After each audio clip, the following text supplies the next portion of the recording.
গত পরশুদিন রাত্রে যে সময় এই ব্রিজটা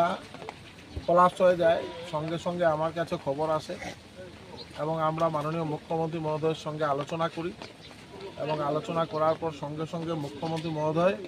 যাতে এটা আবার বেইলি ব্রিজ ইমিডিয়েট NHIDCL এর সঙ্গে আলোচনা করে যাতে 1 মাসের ভিতরে এখানে বেইলি ব্রিজ তৈরি করা হয় এবং এই ব্রিজকে ডিসমেল্ট করে আবার নতুন ব্রিজ এখানের মধ্যে তৈরি করার জন্য ব্যবস্থা হাতে নেওয়া হয়েছে। এবং আমি যেহেতু PWD দপ্তরের আমাকে দায়িত্ব দেওয়া হয়েছে, তো আমি মন্ত্রী হিসাবে মাননীয় মুখ্যমন্ত্রী মহোদয়ের সঙ্গে আলোচনা করে এবং কীভাবে বিহিত ব্যবস্থা করা, এখানে রংগড় রোড যেটা মুখ্যমন্ত্রী মহোদয় সঙ্গে সঙ্গে বলে দিয়েছেন যাতে এটাকে পুরো সংস্কার করে যাতে ওই দিক দিয়ে মিনিমাম 10 টন ক্যাপাসিটি গাড়ি চলাফেরা করতে পারে।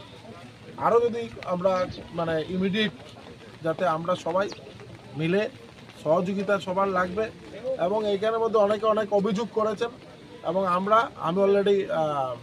ডিসি মহোদয়কে আজকে রিভিউ মিটিং আছে, রিভিউ মিটিংয়ে এটার পুরো তদন্ত যাতে করে যদি কোনো প্রকৃত দোষী থাকে তাকে যাতে শাস্তি দেওয়া তার ব্যবস্থা নেওয়া হয়। Thank you. তাতে কোনো সন্দেহ নেই। আর আপনারা সবাই সহযোগিতা করবেন, যেহেতু এটা একটা অ্যাক্সিডেন্ট, সেহেতু অ্যাক্সিডেন্টের তো আর আমরা কেউ কিছু করতে পারবো না, আমরা শুধু সহযোগিতা করবো এবং আমাদের PWD ডিপার্টমেন্ট পুরো তৎপর আছে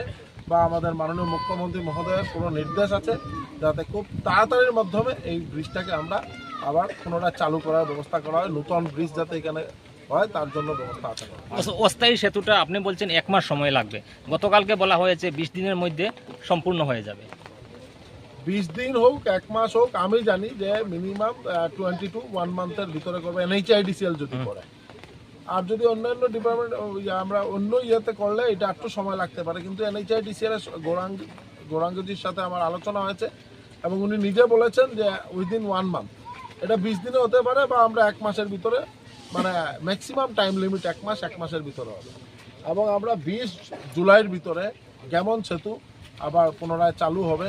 আজকে আমার মাননীয় মন্ত্রী, আমার বরাক উপত্যকা উন্নয়ন দপ্তরের মন্ত্রী, উনি গিয়েছেন এবং গেমন সেতু আজকে উনি নিজে পরিদর্শন করেছেন যাতে গেমন সেতুটা খুব তাড়াতাড়ি আমরা যাতে চালু করা যায় তার জন্য ব্যবস্থা হাতে নেওয়া হচ্ছে। রংগড়